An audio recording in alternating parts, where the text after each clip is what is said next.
imagine a martial art, right? Yeah. So ancient, steeped in legend, but its core ideas, they can give you these surprising insights, not just about self-defense, but about your health, your mindset, even like how you handle everyday challenges. We're talking way beyond just kicks and punches here. Yeah, it's really something. Thinking how a system basically made for, monks fighting off bandits centuries ago Right. can tell us so much now about managing stress or finding mental clarity, even just how you carry yourself in a room. That jump, that connection is just remarkable. Welcome, everyone, to The Deep Dive. Glad to be here. Today, we are diving deep into Kung Fu SHSU. And what's really cool, what makes this special, is where we're getting our info from. Yeah. It's not just old books or, theory. We've got this amazing collection of final essays from students. People who just finished a big seminar on this exact art. Oh, that's fantastic. So it's fresh firsthand experience. Exactly. It's like getting this raw, unfiltered look at those aha moments they had. Yeah, you get this really personal view of how this ancient practice actually hits modern learners. So our mission today really is to unpack all that, the history, the core ideas, and how SHSU actually applies in the real world. And you'll see, it's so much more than just fighting. For these students, it really became a path to being more balanced, more aware, more capable, I guess. Definitely. A path to a more capable life. Okay, so let's start unpacking this right at the beginning. The ancient roots, and then how it kind of evolved over here in America. The exact origins. Oh, they're debated, right? Lots of legends swirling around. Oh, yeah, very much so.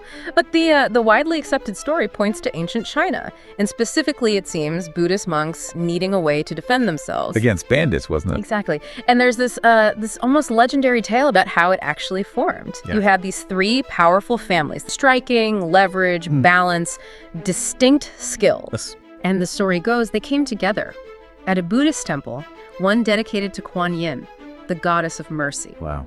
And there, they combined their family arts, blended them, to create what they called Kung Fu SHSU, the complete art. It's so interesting that even way back then, it wasn't just about fighting. No, not at all. These exercises were also for health, for spiritual discipline, connecting mind, body, spirit. That was baked in from the start, it seems. Absolutely. That holistic view is fundamental, which raises the question, how did something so, deeply Chinese end up in America? Yeah, how did it make that journey?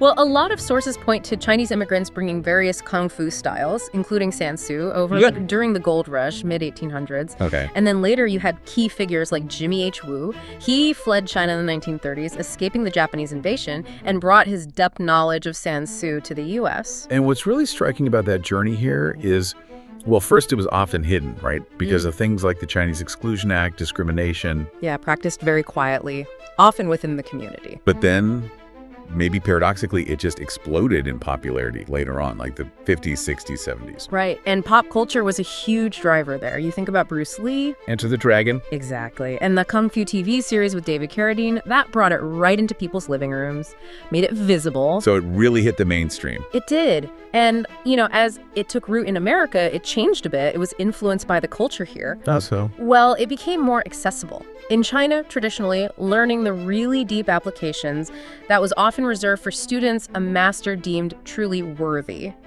Here, the focus shifted more towards, let's say, disciplined practice for everyone who committed it. Okay. Less hierarchy, maybe. Sort of. And you saw this Americanization. Adaptations, tweaks, passed down through teaching lineages, like from Jimmy Woo to Master Ted Sias, then to Sifu Reader, which is how you get unique variations, like East Texas Kung Fu. Each teacher adds their own understanding. So, with all that history, that evolution, what about how people see it now? Because often in movies, video games, music, Kung Fu looks like it's all about offense. Yeah. About, beating people up. Yeah, and that's a huge divergence from the original intent. At its core, SHSU is designed for defense. It's tied to Buddhist ideas of compassion, self-control, avoiding the fight if you possibly can. So preparedness, not aggression. Exactly. And that's something the students in these essays really picked up on, that contrast between the media image and the actual philosophy of the art. That distinction is so important. And it leads us right into the the heart of Sansu, Yeah. the 5 core families. Right, the 5 families. Soiga, Liga, Hoiga, Futga, and Hunga. And Ga just means family. Yep. And they're not separate styles you pick and choose from. They're integrated. They work together to make the art complete. The first 3 are sort of the foundational techniques. Okay. And the last 2 really enhance how you use them. Got it. So let's start with the first one. Soiga. Soiga, that's the family of striking. But it's not about just hitting hard. It's about precision. Yeah. Hitting specific targets For maximum effect. with minimum risk to yourself. Yeah. Students learn a whole range of strikes, punches, elbows, kicks, hammer fists, palms, spear hands, knees, even using your head. Wow. And what came through in the essays a lot was this focus on pinpoint accuracy. It made them realize how much wasted effort they had in other parts of their lives too. Interesting, like mental focus as well. Yeah, exactly. And a key lesson, don't punch the head with your fist. You're more likely to break your hand. Right. Instead, use something like a palm strike to the jaw, a jaw jack. Much safer for you, much more effective. And how do they practice these? You mentioned asus. Asus, yeah. Think of them like practicing scales in music. They're short forms, base forms. They help build muscle memory for individual strikes and simple combinations. It's like banking the movements. Exactly. So they become instinctive. Right. They're not meant to be rigid fight choreography you'd use step by step in a real situation. Right. More like building blocks. Okay, makes sense. Then the next family, Liga. Liga. This is the family of balance and leverages. It's all about controlling an opponent using physics, not just raw strength. Ah, the clever part. Kinda, yeah. Takedowns, throws. That's Liga. And a really central idea is the diamond pattern. Diamond pattern. Yeah, it sounds like just footwork, but it's more holistic. It's about establishing your own solid internal balance while finding ways to break your opponent's balance, make them unstable. Yeah. And students really found this connected to self-awareness. First consciously, then instinctively, thinking about their own posture, how they held themselves in stressful moments. It actually brought a sense of calm for many. So it's about your own balance and disrupting theirs. Exactly, being really mindful of your posture, your base, so you don't get taken advantage of, and learning how to use their weight, their momentum against them. Often with surprisingly little effort, if you find the right leverage point. Clever. Okay, so Soiga striking, Liga leverage. What's Soiga? Hoiga, this is the family of pressure points and vital organs. And it directly informs Soiga. It tells you where to strike. Ah, the targeting system. Precisely. It focuses on vulnerable areas: eyes, nose, throat, ears, groin. Hitting one often creates an opening for another. Ouch. Yeah. But also points like the liver, solar plexus, bladder, kidneys, temple, back of the knee, back of the neck, all targets. So it's applied anatomy, basically. Very much so. And what students often noted was how this knowledge changed their idea of power. It wasn't about being the biggest or strongest. It was about being the most knowledgeable.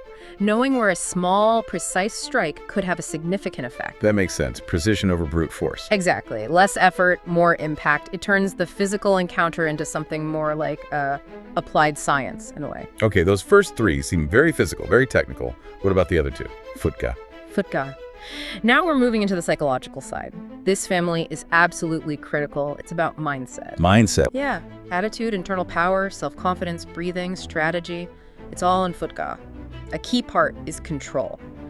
Understanding that if you have the ability to cause serious harm, you also have the responsibility to wield that ability with compassion and care. The yin and yang thing. That's exactly it, that balance. Immense capability, but tempered by ethics. Being assertive when you need to be, but not aggressive. Using your power for self-mastery and de-escalation, not just fighting. And cultivating that mindset, that determination, so you don't freeze up if something actually happens. Crucial. And students said this took constant practice, often more mental practice than physical, developing what you might call a growth mindset, training with real intent and focus. And does that bleed into everyday life? Hugely. Many students talked about how this mental discipline, developed for potential conflict, made them much better at handling anxiety, staying focused under pressure at work or in personal situations. It builds resilience. Okay, fascinating. And the last family, Hunga. Hunga. This is about generating power. And it busts a common myth that power in Kung Fu just comes from big muscles. Right, it's not just about being strong. Not at all. Power in Sansu comes from momentum, from using your whole body, from rotational energy hips, shoulders, not just your arms. Ah, the full body connection. Exactly. Students often talked about this surprise, realizing they could generate huge force with movements that felt relaxed once they understood the mechanics of body alignment. So that's why things like a strong base, proper sequencing of movement, why they're so important. Absolutely. It creates this sort of wave of force that flows through your body using natural, effortless motion. Think about those fluid swaying warm-ups you sometimes see. Yeah. That's related. Good posture, relaxed muscles, but with underlying dynamic tension.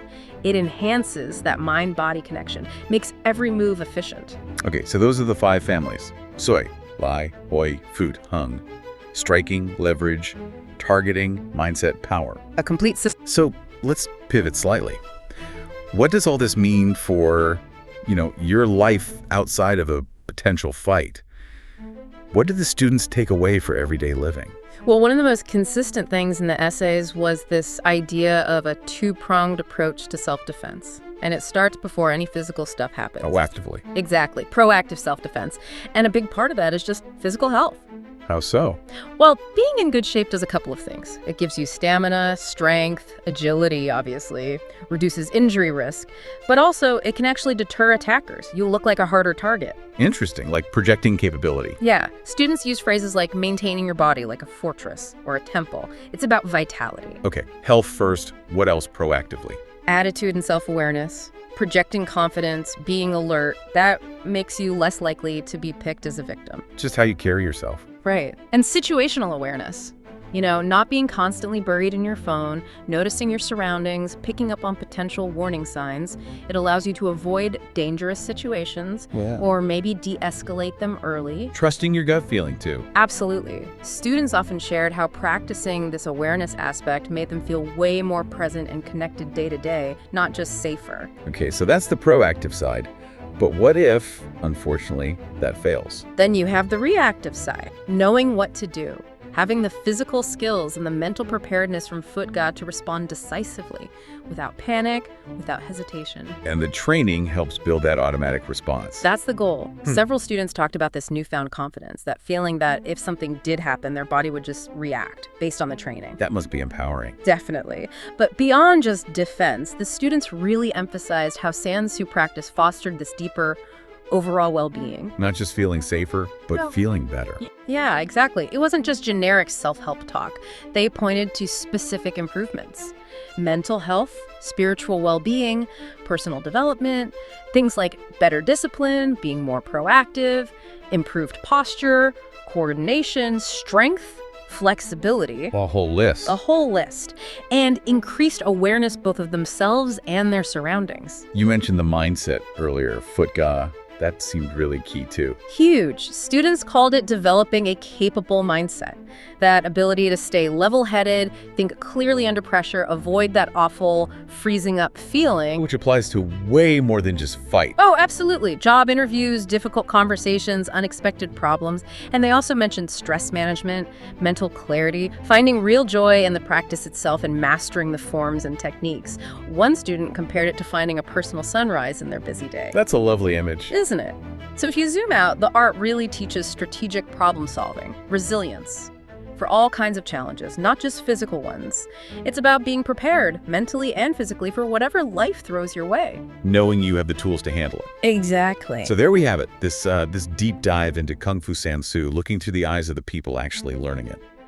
It reveals this really profound system, doesn't it? It really does. It integrates the physical mastery, that psychological strength, and this deep self-awareness. It's about being strong, yes, but also capable and compassionate, all woven together. A very complete picture of human potential, in a way. Yeah. So as you, our listener, go about your day, maybe consider this final thought. How could that principle of generating power not just from muscle, but from momentum and full body motion, how could that apply to challenges in your own life? Interesting question. How can you align your whole self, your mind, your body, your intent, and leverage those subtle forces, that momentum, to achieve goals that seem maybe difficult or even impossible, just like a master of Kung Fu?